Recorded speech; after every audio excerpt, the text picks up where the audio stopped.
thank you all for having us here.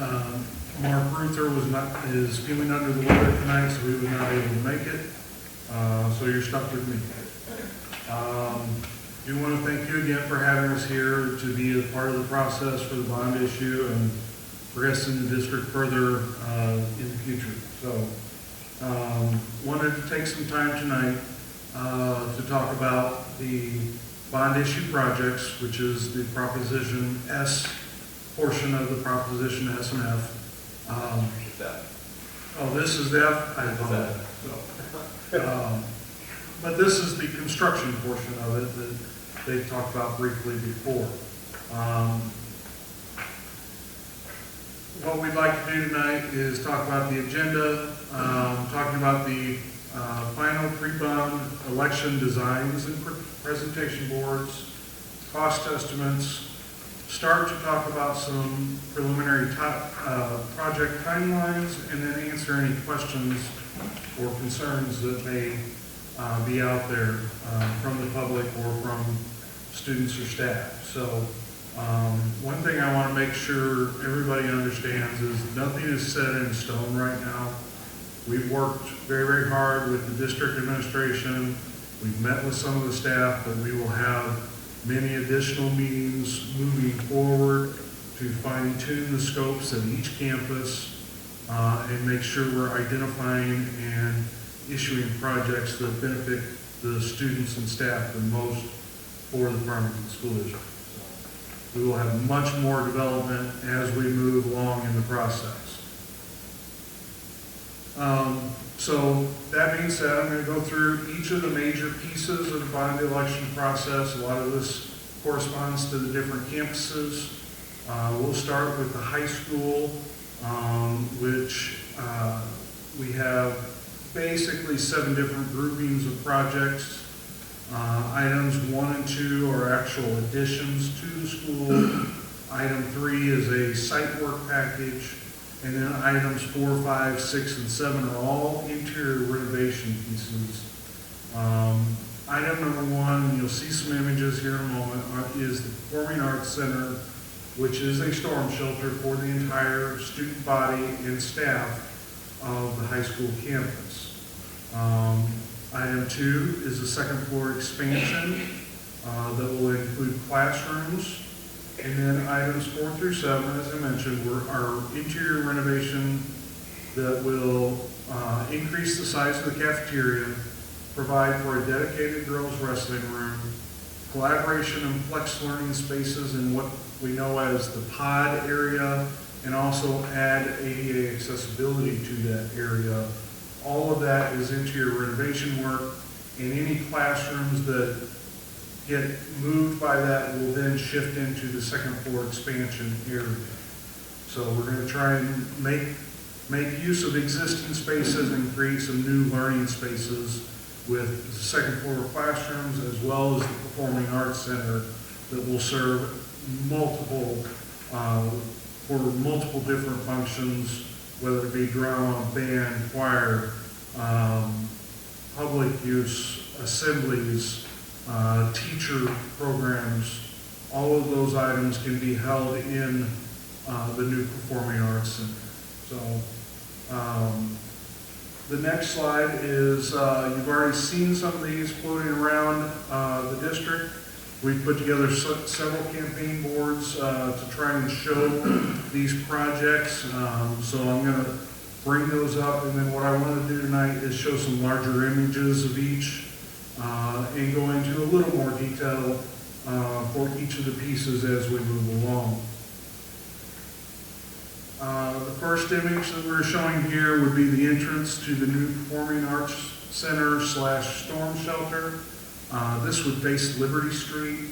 As you can see, it does mimic the design for the entrance of the main building as well as the entrance to the field house or main gymnasium. And it would connect onto the northeast corner of the existing high school and then allow for separate entrance when being used for the Performing Arts Center events. So, next slide. This is an aerial view from showing the parking at the main entrance, which is in the lower left. We would reconfigure that to maintain as much parking as we could, and then still allow access to the backstage areas of the stage and Performing Arts Center. Next slide. This is the second floor expansion. On the left, you see the Performing Arts Center and Storm Shelter. Then on the area that you see in the center is the expanded classroom area, second floor. It will house approximately 6 classrooms, as well as circulation space and a stairway to the lower level. This original piece was, the first level was designed for a second floor, and therefore we're taking advantage of that potential space. We're going to build out half now and then leave approximately half of that area for future use and expansion. Then the final slide that I have here in the high school, we are looking at expanding the bus route, adding parking, actual hard surface parking at the lower level of the site closest to Liberty. And we will reconfigure and keep as much parking as we can for faculty and student use, as well as event use for the new Performing Arts Center. At the middle school, we will have one piece that is an addition, and that's the North Wing classroom and storm shelter. That will also house the entire middle school population, student and staff population for that building. Then items 2, 3, and 4 are interior renovations with the goals of improving the interior flow of traffic, primarily to the cafeteria and the serving area, which has been a tight fit with the student population that goes through there. We're going to open up some walls and create some additional space. We're going to unify the administration suite, which is currently in 2 different areas of the building. It will all now be located at the main entrance to the building. And then as part of that, the area that was administration will become an expanded counseling suite and a fully accessible nurse's office in that same area. This is the board that if you've been to the middle school or if you've seen this is what we put together for it. Showing some larger images here. Next slide. This would be the storm shelter and classroom addition. This will house 1 full-size classroom, 2 approximately 3/4 size classrooms, along with restrooms and systems that are required for the storm shelter use. For reference, on the left is the band and art addition that was done several years ago. And then to the right is the main entrance for the building. Next slide is another view. On the left again is the art classroom that we did a few years ago.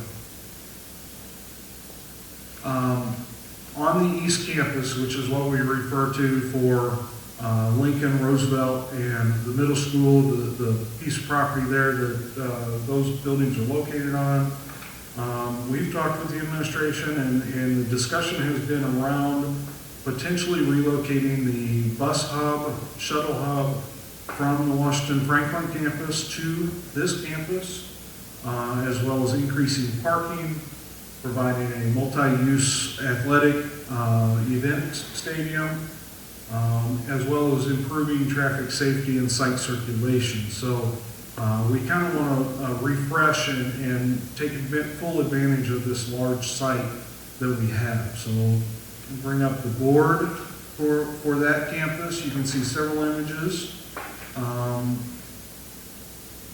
The next item will be an aerial, a large-scale aerial. You can see item number 1 on the screen would be the new bus loading area, loading and unloading area, which will take buses down through the middle of the campus.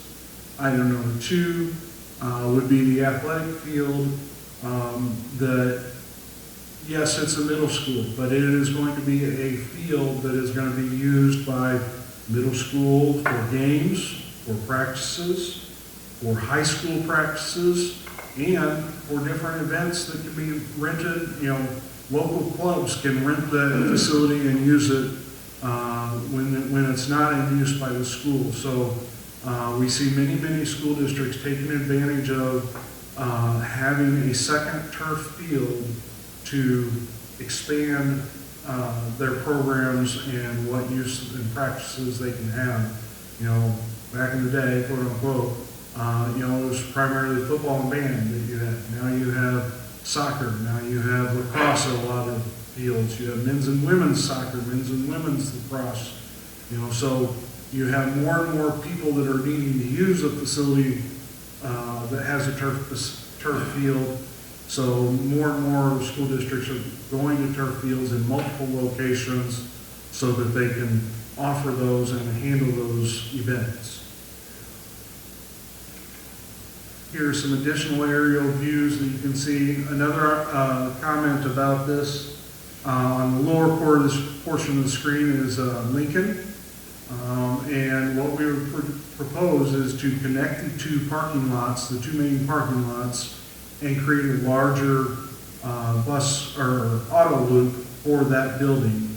If anyone has been there on an afternoon for pickup, people stack all the way up Walter Street, and it creates a bit of a traffic headache for that area.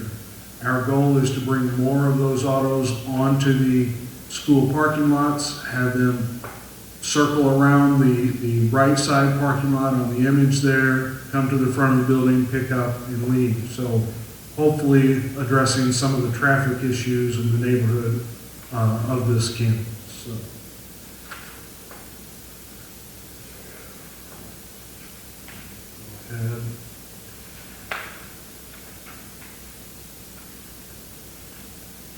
At Jefferson, we are also going to address some traffic issues there, as well as an expanded bus loop, and also add some exterior lighting for safety purposes on the back side of the building where it tends to get a little dark, and of course there is some wooded areas up there that could pose some security issues. So we're going to do that as part of this project. This is the board that we've put together, and the images to the left and to the right are before and after shots that I'd like to show everyone. Go ahead. This is the before of showing the front parking and drive areas. Again, if you've been there during pickup and drop off, there's a lot of congestion moving in front of this building and along the streets adjacent to it. So what we're proposing to do, in the next slide, is remove the secondary entrance and exit to that lot and have traffic come all the way around the bend and then into the drive area, create a double stack lane that will allow a lot more stacking on the campus itself as opposed to in the streets. In addition, we would expand the faculty parking lot while maintaining the hard surface playground area at the back of the building. Another portion of this, the next slide, shows the current bus loop configuration, which can fit about 6 buses. That's what we designed it for several years ago. My understanding now that they have anywhere from 8 to 10 buses that service the Jefferson campus. So we're going to expand that to allow better stacking and loop access for those buses in and out of that campus.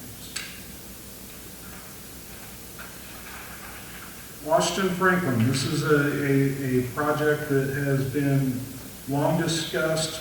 A lot of different things have been discussed with this building, and we're happy to see some pieces moving forward. We want to revitalize that campus, especially the unique and very nice Washington building that has a lot of both sentimental value and historical value. So you're going to see a lot of pieces here. Exterior, interior renovations for Washington. We're going to expand and include an ADA nurses station or nurses office.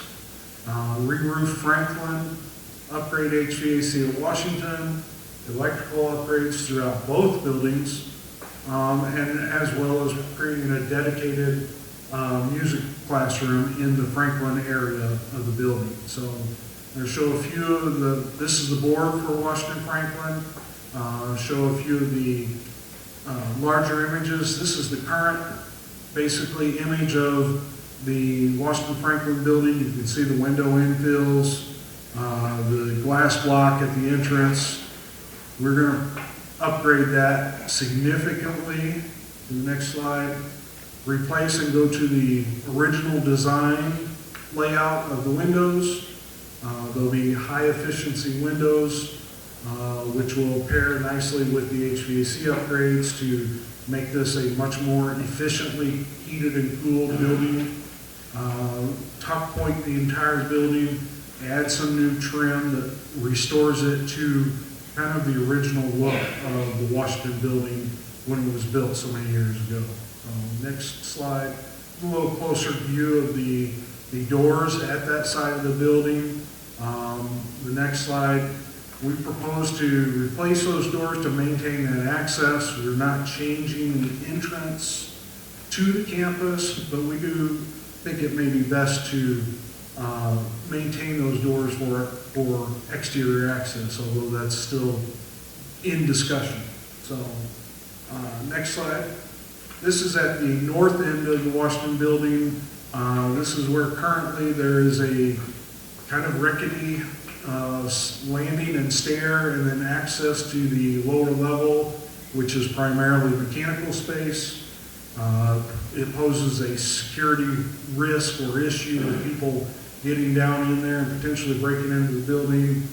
Next slide, we propose to fence that off, still have it accessible for maintenance and building staff. The exit on this end of the building is not required, so we would completely take that off and eliminate those old stairs and any dangers there with that. So, Wait, the question I've gotten multiple times is actually about taking the stained glass, strangely enough. So can you address that? Next slide. The stained glass is behind that center tree. Next slide. We will keep that stained glass. That would be the banding that goes across those windows where the bay window is. We will maintain that stained glass. It may need to shift because of the new window layout, but we will take very good care of that and keep that in place. Absolutely.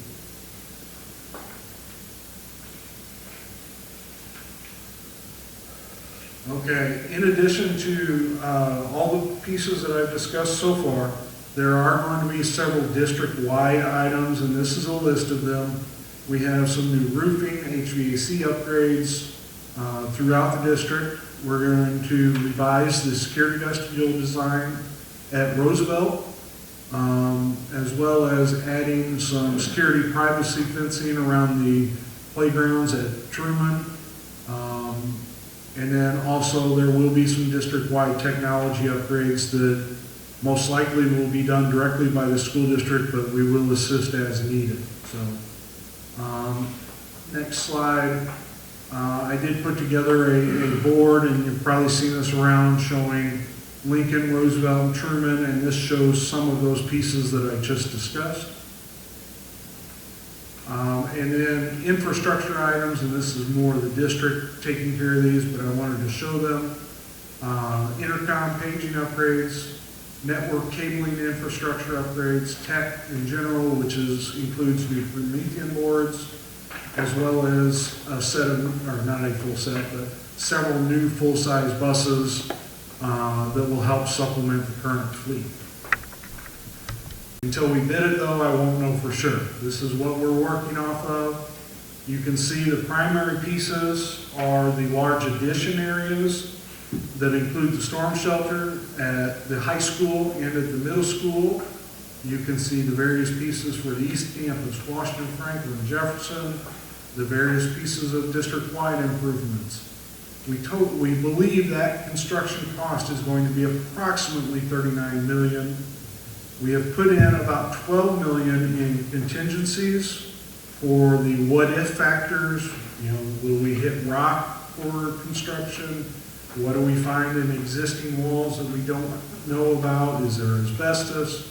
So we keep an amount, and in this case, a little under 5 million, that we try and earmark for those what-ifs and those unforeseen conditions. So it also allows some design flexibility if a piece of scope needs to be added. And, you know, if the district feels something is important that we can use some of that in that direction to benefit the district, we will. And I do want to clarify with that, I know it's over the 48 million, but if you would go back to what Neil was talking about when we issued those bonds and we take those out in those 2 increments and then invest those in our local bank, we recoup the interest that's from those, so it would be well above that 48.3 million that we would have to invest in projects. So we would probably be able to go even beyond some of the projects, but can't guarantee that. So that's where that extra money comes from. And I will add to that those contingencies, as we get closer and more into development of projects and in investigation of the projects, the more we know, the smaller that percentage becomes. So it's a protection for us and for the school district, you know, because we're early on in the process. The more knowledge you have, the smaller that number gets. So, you know, it's a coverall for different things that can occur. So that's where we kind of landed at with the 48 million. We will do our best to design efficient and inexpensive buildings, but that's where we are with the market, is where these estimates are. And then I'll just touch on this. This is a very preliminary set of timelines. This has not been vetted fully with the district, with the building leaders, with the administration. But our thoughts are that the middle school, because it's a relatively simple, straightforward addition, would move forward first, with the East Campus site development following. Washington Franklin is going to be a summer of '26 project, as well as the Jefferson Elementary work. Then the last large piece, obviously, is going to be the high school. We see that as anywhere from 18 to 20 months, which would essentially incorporate 2 summer sessions of construction. We're going to make a big mess there for a couple years almost. So, but it'll benefit the kids, the staff, the community a great deal, we feel. So, as we move forward in this process, we'll vet this timeline. Dr. Gibbs and his staff and administration, they may want to flip-flop it completely around, and that's fine. We'll work through that and do what's best for the district. So with that, I will close. The last image that I have is the district-wide promotional board that we've put together, and you've probably seen it around the district. If you need additional copies, Dr. Gibbs has them. I'm sure several of the images are up on the website. I've not seen it specifically, but we'd be glad to help in any way we can. So if there are any questions, I'd be glad to help.